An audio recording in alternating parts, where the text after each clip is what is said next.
There is a question heaven asks quietly, one most hearts avoid answering. If God never gives what is desired, will love remain, or will faith disappear? In Scripture, there was a man who unknowingly answered this question before it was ever asked. His name was Job. Job did not wake up rebelling. He woke up faithful, yet in a single moment, everything collapsed.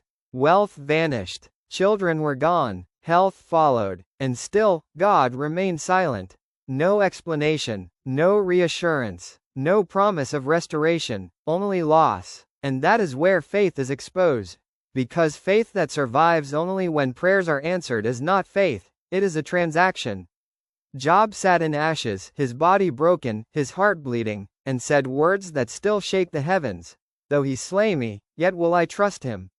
Not because God gave, not because God explained, but because God was God. That is the difference between loving God for his hand and loving God for his heart. Later, another test came, this time to Abraham. The promise arrived late, the miracle was long awaited.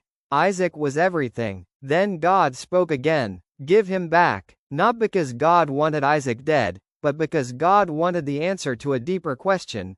Is God still God when the promise is placed on the altar? Abraham lifted the knife, not knowing if provision would come, but knowing obedience must remain. And heaven stopped the sacrifice. But notice this truth. Abraham loved God before the ram appeared. That is faith. Faith says, if God heals, he is good. If God provides, he is good. But if he does not, he is still God. Because God was never meant to be loved for what he gives, but for who he is.